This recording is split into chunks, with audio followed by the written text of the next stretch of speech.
ஆண்டவராகிய இயேசு கிறிஸ்துவின் நாமத்தில் நான் உங்களை வாழ்த்துகிறேன். இந்த லெந்து நாளில் நாம் தியானித்து கொண்டிருக்கிறோம். இந்த நாள் நான் தியானிப்பதற்கென்று எடுத்துக்கொண்ட வேத பகுதி யாக்கோபு 4ஆம் அதிகாரம் 8 10 வரை. தேவனிடத்தில் சேருங்கள், அப்பொழுது அவர் உங்களிடத்தில் சேருவார். பாவிகளே, உங்கள் கைகளை சுத்திகரியுங்கள். இருமனமுள்ளவர்களே, உங்கள் இருதயங்களை பரிசுத்தமாக்குங்கள். நீங்கள் துயரப்பட்டு துக்கித்து அழுங்கள். உங்கள் நகைப்பு துக்கிப்பாகவும் உங்கள் சந்தோஷம் சஞ்சலமாகவும் மாறக்கடவது. கர்த்தருக்கு முன்பாக தாழ்மைப்படுங்கள், அப்பொழுது அவர் உங்களை உயர்த்துவார். இதில் ஒரு 4 விஷயம் இதில் நமக்கு பார்க்குறோம். முதலாவது விஷயம் தேவனிடத்தில் சேருங்கள், அப்பொழுது அவர் உங்களிடத்தில் சேருவார். தேவனிடத்தில் சேருதல் அப்படின்றது என்ன? நம்மளோட உறவை ஆண்டவரோட புதுப்பித்து கொள்வது. நம்ம பாவத்திலிருந்து மனம் திரும்பி ஆண்டவர்கிட்ட மறுபடியும் அவர் நமக்கு ஏற்படுத்தி கொடுத்த அந்த உறவை, ஏதேன் தோட்டத்தில் ஆண்டவர் நம்மளை எதற்காக ஏற்படுத்தினார்னா அவரோடு உறவு கொள்ள, அவரோடு பேச, அவரோடு சம்பாஷிக்க, அவரோடு நடக்க, அவர் சொல்வதை கேட்க, அவரோடு பேசுவதற்கு அவர் நம்மை உண்டாக்கினார். ஸோ அந்த மாதிரி ஒரு சிச்சுவேஷனை நம்ம மறுபடியும் நம்மளுடைய வாழ்க்கையில் ஏற்படுத்தணும். அதுதான் ஆண்டவரோட சேர்றது, தேவனிடத்தில் சேருவது, அவரை உண்மையாக நம்ம தேடுவது. அதுக்கப்புறம் நம்ம பாவத்திலிருந்து திரும்பி அவரோடு இருக்கிற உறவை மீண்டும் புதுப்பிக்கிறது தான் நம்ம தேவனிடத்தில் சேருவது. ஆண்டவரிடத்தில் சேர்றது ஒரு பெரிய விஷயம் இல்லை. நம்ம ஒரு சின்ன ஜெபம் பண்ணினா ஆண்டவரே, நான் உம்மிடத்தில் சேர ஆசைப்படுகிறேன் ஏசப்பா, உங்ககிட்ட என்னோட பாவங்களை அறிக்கையிடுகிறேன், நான் பாவி அப்படின்னு நம்ம சொல்லும்போது ஆண்டவரோட நம்ம உறவை நம்ம புதுப்பித்து கொள்ளலாம்.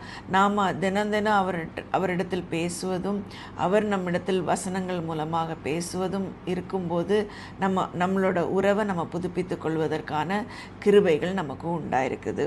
இரண்டாவது பார்த்தீங்கன்னா, உங்கள் கைகளை சுத்திகரியுங்கள். பாவிகளே, உங்கள் கைகளை சுத்திகரியுங்கள். இருமனமுள்ளவர்களே, உங்கள் இருதயங்களை பரிசுத்தமாக்குங்கள். பாவிகள், உங்கள் கைகளை சுத்திகரியுங்கள். இருமனமுள்ளவர்களே, உங்கள் இருதயங்களை பரிசுத்தமாக்குங்கள். இதில் 2 விஷயம் இருக்குது. ஒன்று கைகளை சுத்திகரிக்கிறது, இன்னொன்று இருதயத்தை சுத்திகரிக்கிறது, பரிசுத்தமாக்குறது. ஸோ இந்த 2 விஷயத்தை நம்ம பார்க்கும்போது ஒன்று வெளிப்புறமான கிளென்சிங்கை சொல்லுது, இன்னொன்று உள்புறமான கிளென்சிங்கை சொல்லுது. வெளிப்புறமான கிளென்சிங் அப்படின்னு சொன்னால் நம்ம செய்கிற செயல்கள், நம்ம நடக்கிற நடக்கை, நம்ம போகிற இடம், நம்ம சம்பாஷிக்கிற சம்பாஷணை, இது எல்லாமே வெளிப்புற செயல்கள். இந்த வெளிப்புற செயல்கள் எப்போ மாறும் அப்படின்னா, உள்ளத்துக்குள்ள இருதயத்தில் ஒரு மாற்றம் உண்டாகும் போது வெளிப்புறத்தில் ஆட்டோமேட்டிக்காக நமக்கு ஒரு மாற்றம் உண்டாகும். இருதயத்துக்குள்ளே ஆண்டவர் நம்ம இருதயத்துக்குள்ளே வரும்போது வெளிப்புறத்தில் ஒரு மாற்றம் உண்டாகும். அதுதான் அதில் சொல்லுது, பாவிகளே, உங்கள் கைகளை சுத்திகரியுங்கள்.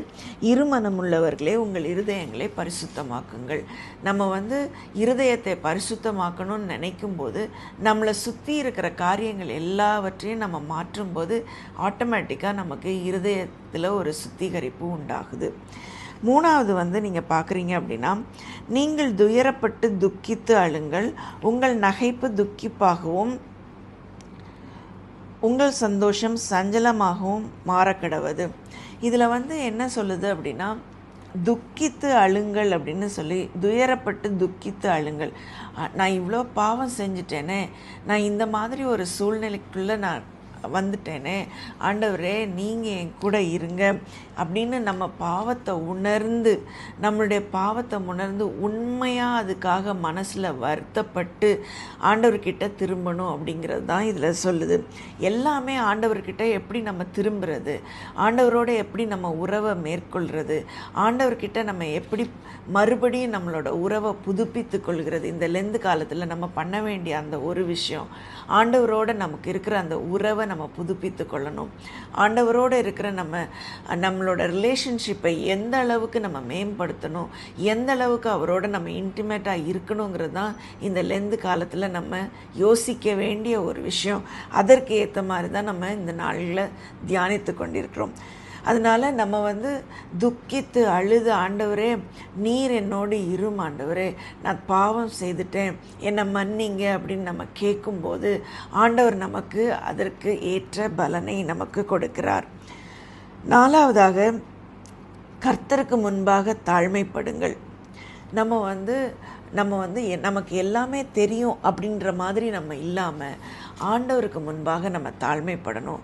ஆண்டவரே, நீங்கள் என்னோடய பாவத்தை ஏற்றுக்கொண்டு இருக்கிறீங்க, நான் உங்களை நம்புகிறேன் ஏசப்பா, என் வாழ்க்கையில் நீங்கள் என் பாவத்தை மன்னித்து விட்டீங்க, நான் உங்களை நம்புகிறேன் ஏசப்பா அப்படின்னு சொல்லுங்கள். ஆண்டவரை முழுசாக நம்புங்க. அதே மாதிரி நமக்கு இருக்கிற அந்த பெருமையை, நான் ஆண்டவரோட பிள்ளை, நான் சொல்கிற மாதிரி தான் எல்லாமே நடக்கும், நான் செய்கிறது ஆண்டவர் எனக்கு எல்லாத்தையும் வாய்க்க பண்ணுகிறார் அப்படின்ற பெருமை இல்லாமல், ஆண்டவரே நான் உங்கள் பிள்ளையாக இருக்கணும் ஏசப்பா, உமக்கு மகிமையை தர்ற பிள்ளையாக இருக்கணும் ஏசப்பா, நான் உமக்கு ஏற்ற பிள்ளையாக இந்த உலகத்தில் வாழணும் அப்படின்னு அவருக்கு முன்பாக தாழ்மையோடு நம்மளை ஒப்பு கொடுக்கும்போது ஆண்டவர் நம்மளை உயர்த்துவார். அப்பொழுது அவர் உங்களை உயர்த்துவார். அந்த வசனம் என்னென்னா, ஆண்டவருக்கு நம்ம கீழ்ப்படிந்து தாழ்மையுள்ளவர்களாக வாழ்ந்தால் தேவன் சரியான நேரத்தில், ஏற்ற நேரத்தில் அவர் நம்மளை உயர்த்துவார். அவர் நமக்காகவே பாடுகள் பட்டார், நம்முடைய அக்கிரமங்களுக்காகவே நொறுக்கப்பட்டார். இப்படிப்பட்ட சூழ்நிலையில் அவர் நம்மளை உயர்த்தணும்னா நம்ம அவர்கிட்ட நம்மளை தாழ்த்தி ஒப்பு கொடுக்கணும். ஆண்டவரே, நீங்கள் என் கூட இருங்க, நீங்கள் என் கூட பேசுங்க, நீங்கள் எனக்கு சொல்லித்தாங்க, நீங்கள் சொல்லாமல் நான் எந்த காரியத்தையும் செய்யக்கூடாது ஆண்டவரேன்னு சொல்லி ஆண்டவர்கிட்ட நீங்கள் ஒப்பு கொடுக்கும்போது ஆண்டவர் உங்களை உயர்த்துவார். இதில் இந்த 4 காரியம் என்ன? ஆண்டவர்கிடத்தில் நம்ம சேரணும், அவரோட நம்ம ரிலேஷன்ஷிப்பை புதுப்பித்து கொள்ளணும். 2வது, நம்மளுடைய இருதயத்தையும் உள்ளான சுத்திகரிப்பு நமக்கு தேவை, வெளிப்புறமான சுத்திகரிப்பு நமக்கு தேவை. 3வது நம்ம துயரப்பட்டு துக்கித்து அழுது ஆண்டவர்கிட்ட நம்ம ஒப்பு கொடுக்கணும். 4வது தாழ்மைப்பட்டு ஆண்டவர்கிட்ட நம்ம ஒப்பு கொடுக்கணும். அவர் நம்மளை உயர்த்தும் வரை அவருடைய பலத்த கரத்துக்குள் நம்ம அடங்கி இருக்கணும். ஆண்டவர் நம்ம கூட இருக்கிறார். நம்ம ஜெபிப்போமா? ஆண்டவரே, உம்மை நன்றியோடு ஸ்தோத்தரிக்கிறோம் அப்பா, நன்றியோடு உம்மை ஸ்தோத்தரிக்கிறோம் ஆண்டவரே. நீர் எங்களோடு பேசுகிறீர் தகப்பனே, அதற்காக உமக்கு நன்றி செலுத்துகிறோம் அப்பா. இந்த நேரத்திலும் கூட தகப்பனே, ஆண்டவரே, நீரே உம்மோடு நாங்கள் எங்கள் உறவை புதுப்பித்து கொள்ள, ஆண்டவரே உம்மோடு நாங்கள் தினம் தினம் பேச, உமது வசனத்தை வாசிக்க, ஆண்டவரே உம்மோடு நாங்கள் எங்களுடைய உறவை இன்னும் இன்டிமேட்டாக நாங்கள் ஏற்படுத்தி கொள்ள நீர் எங்களுக்கு உதவி செய்வீராக தகப்பனே. ஆண்டவரே, உம்மோடு நாங்கள் உறவை ஏற்படுத்தி கொள்ளும்போது எங்களுடைய வெளிப்புற செயல்களும், ஆண்டவரே எங்களுடைய சிந்தனைகளும், எங்கள் இருதயமும் ஆண்டவரே சுத்திகரிக்கப்படுகிறதே. அதற்காக உமக்கு நன்றி செலுத்துகிறோம் அப்பா.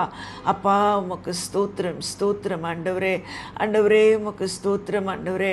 நாங்கள் இவ்வளவு நாள் இப்படிப்பட்ட ஒரு வாழ்க்கையை வாழ்ந்து விட்டோம் என்பதை ஆண்டவரே நினைக்கும் போது நாங்கள் துக்கப்பட்டு துயரப்படுகிறோம் தகப்பனே.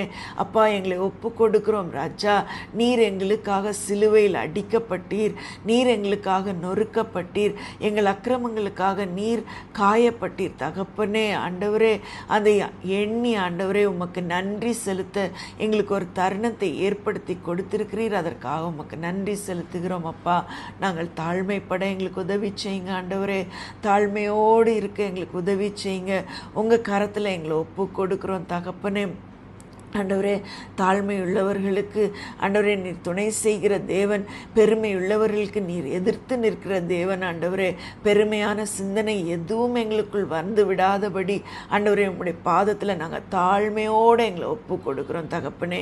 ஆண்டவரே, எங்கள் வாழ்க்கையின் மூலமாக நீர் மாத்திரமே மகிமைப்பட வேண்டும், எங்கள் வாழ்க்கையின் மூலமாக உம்முடைய நாமம் மாத்திரமே மேன்மைப்பட வேண்டும் தகப்பனே. உங்கள் கரத்தில் எங்களை தாழ்த்தி ஒப்பு கொடுக்குறோம். ஒப்பு கொடுத்த உம்முடைய அனைத்து பிள்ளைகளையும் நீர் ஆசீர்வதிப்பீராக. எல்லா துதிகன மகிமையெல்லாம் உமக்கே செலுத்துகிறோம். இயேசுவின் நாமத்தில் ஜெபிக்கிறோம் நல்ல பிதாவே, ஆமேன். அன்பானவர்களே, ஆண்டவரிடத்தில் உங்களை தாழ்மையோடு ஒப்பு கொடுங்கள். அவர் உங்களை மேன்மைப்படுத்துவார், உயர்த்துவார். God bless you.